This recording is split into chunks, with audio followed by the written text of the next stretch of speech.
sekarang kita lanjut pembahasan video pembahasan kita ya. Kita lanjut video pembahasan kita ke chapter yang selanjutnya. So, we are gonna continue our chapter into chapter 18. Kita akan membahas tentang present perfect tense. So, what do you think ketika teman-teman mendengar kata perfect? Oke, jadi lebih gampangnya perfect itu kan berarti sempurna tuh ya. Nah, present perfect sendiri itu adalah kejadian nih yang terjadi atau kita nih menjelaskan sesuatu kejadian yang terjadinya itu sudah terjadi gitu. Sudah terjadi dan sudah selesai. Nah, itu disebut dengan present perfect tense. Jadi kalau dalam definisinya sendiri yang bisa kita lihat nih ya di samping ini, dia adalah tenses yang menjelaskan tentang peristiwa atau kegiatan yang sudah terjadi namun tidak memiliki spesifik waktu dan masih ada kaitannya dengan masa sekarang. Nah, so for the example seperti ini nih, teman-teman mungkin sering sekali mengungkapkan kata yang ada kata pernahnya. Nah, jadi seperti ini misalnya, saya pernah pergi ke Surabaya. Nah, itu adalah bentuk dari present perfect tense, di mana teman-teman itu sudah menceritakan tentang sesuatu yang sudah teman-teman rasakan atau pernah terjadi, tapi sudah selesai, tapi teman-teman sendiri nggak bisa ngasih tahu nih spesifik waktunya itu kapan, seperti itu. Jadi cuma menjelaskan sesuatu yang kayak pernah gitu.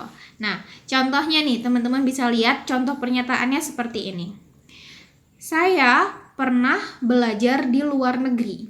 Itu menjadi I have studied abroad. Nah, jadi dia itu sudah pernah belajar di luar negeri, tapi dia tidak menjelaskan secara spesifik kapan kejadian itu berlangsung gitu. Nah, di sini kita juga punya rumusnya, of course ya. Present perfect tense itu identik dengan penggunaan have. Nah, jadi kalau have dan has ya, karena kan tergantung dengan subjeknya. Kalau teman-teman bisa lihat di sini itu ada present perfect tense bentuk verbal yang pertama.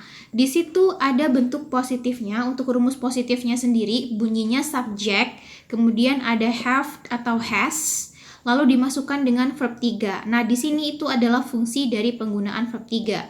Jadi verb 3 itu selain digunakan untuk bentuk tenses yang perfect, dia juga digunakan untuk passive voice, tapi nanti kita ceritakan tentang passive voice-nya ya.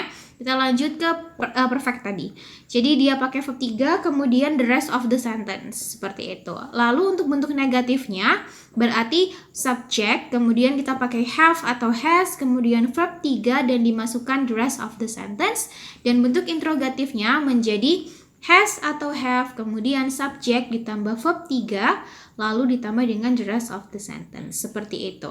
Note, have digunakan untuk subject I, you, we, they. Sama seperti are ya, sama seperti were.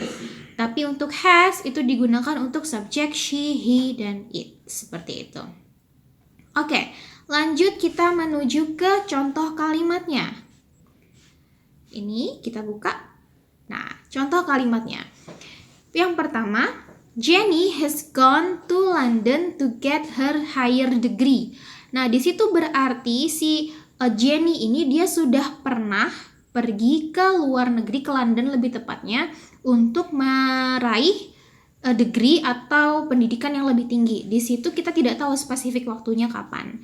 Nah, untuk penggunaannya dalam bentuk negatif tinggal dimasukkan not di antara has sama gone, dan untuk bentuk interrogatifnya atau kalimat tanyanya hanya diubah has terlebih dahulu, kemudian subject dan verb 3. Gone. Gone itu adalah verb 3 dari go ya.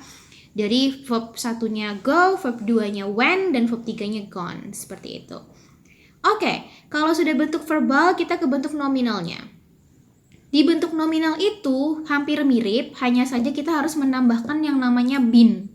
Karena dia bentuk nominal, tidak ada verbnya, jadi kita tambahkan been di situ. Contoh kalimatnya, I have been here for you. Wow, I have been here for you. Saya sudah di sini untuk kamu. Jadi dia itu sudah ada di sini, tapi dia tidak memberikan kata si verbnya, tidak ada verbnya di situ. Jadi dia sudah di sini gitu dari tadi atau dari kapan kita nggak tahu karena tidak ada spesifik waktunya. Seperti itu.